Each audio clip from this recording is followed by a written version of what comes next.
बिस्मिल्लाहिर्रहमानिर्रहीम। नाजरीन अस्सलाम वालेकुम। हेल्थ मेज़ी यूट्यूब चैनल में आपको खुशामदीद कहते हैं। बाबा 3 दिन रह गए हैं कुर्बानी वाली ईद में, हमें भी गोश्त मिलेगा ना?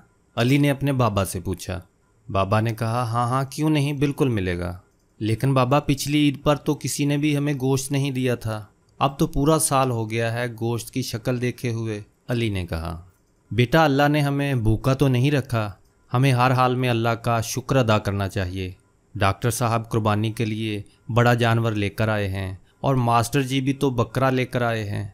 हम गरीबों के लिए ही तो कुर्बानी का गोश्त होता है, अमीर लोग तो सारा साल गोश्त ही खाते हैं। फिर मौलवी साहब भी तो जुम्मे को खुतबे में बता रहे थे कि कुर्बानी में गरीब मस्कीन लोगों को नहीं भूलना चाहिए, उनके बहुत हकूक़ होते हैं। अली के बाबा ईद की नमाज अदा करके घर आ गए। घंटा भर इंतज़ार करने के बाद अली ने कहा बाबा अभी तक गोश्त नहीं आया। बड़ी बहन आयशा ने कहा चुप हो जाओ अली, बाबा को तंग ना करो। वो चुपचाप दोनों की बातें सुनता और नज़रअंदाज करता रहा। काफ़ी देर के बाद भी जब कहीं से गोश्त ना आया तो अली की माँ ने कहा सुने, मैंने तो प्याज टमाटर भी काट दिए हैं लेकिन कहीं से भी गोश्त नहीं आया। कहीं हमारी तरफ गोश्त भिजवाना भूल तो नहीं गए? आप खुद जाकर मांग लाएं।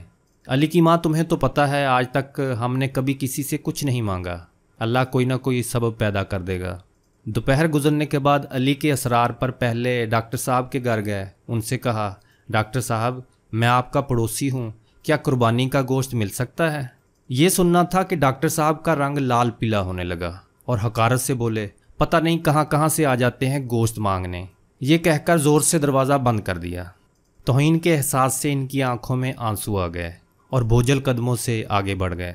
रास्ते में मास्टर जी के घर की तरफ कदम उठे और वहाँ भी वही दस्ते सवाल। मास्टर जी ने गोश्त का सुनकर अजीब सी नज़रों से देखा और अंदर चले गए। थोड़ी देर बाद बाहर आए और एक शापर देकर जल्दी से अंदर चले गए, जैसे उसने गोश्त मांग कर गुनाह कर दिया हो। घर पहुँच देखा तो इसमें सिर्फ हड्डियाँ और चर्बी थी। वो खामोशी से उठकर अपने कमरे में चले गए। बीवी उनके पीछे पीछे आई, उन्हें तसल्ली देते हुए कहा कोई बात नहीं, आप उदास ना हो, मैं चटनी बना लेती हूँ। उसी लम्हे अली कमरे में आया और कहने लगा बाबा हमें गोश्त नहीं खाना, मेरे पेट में दर्द हो रहा है।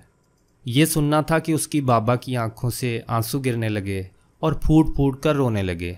लेकिन रोने वाले वो अकेले नहीं थे, दोनों बच्चे और बीवी भी आंसू बहा रहे थे। इतने में पड़ोस वाले असलम की आवाज़ आई जो सब्ज़ी की रेडी लगाता था। अकबर भाई दरवाज़ा खोलो। दरवाज़ा खोला तो असलम ने 3-4 किलो गोश्त का शापर दिया और कहने लगा कि गांव से छोटा भाई लेकर आया है, इतना गोश्त हम अकेले नहीं खा सकते, तुम भी खा लेना।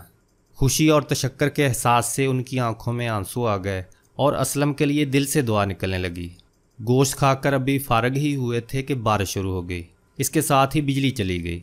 दूसरे दिन भी बिजली नहीं आई। पता किया तो मालूम हुआ ट्रांसफार्मर जल गया है।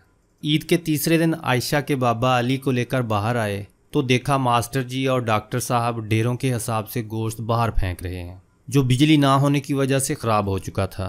और इस ख़राब होने वाले गोश्त पर कुत्ते और बिल्लियाँ ईद मना रहे थे। ये देखकर अली ने कहा बाबा इन लोगों ने कुर्बानी किसके लिए की थी? मास्टर जी और डॉक्टर साहब ने यह सुनकर गर्दन झुका ली।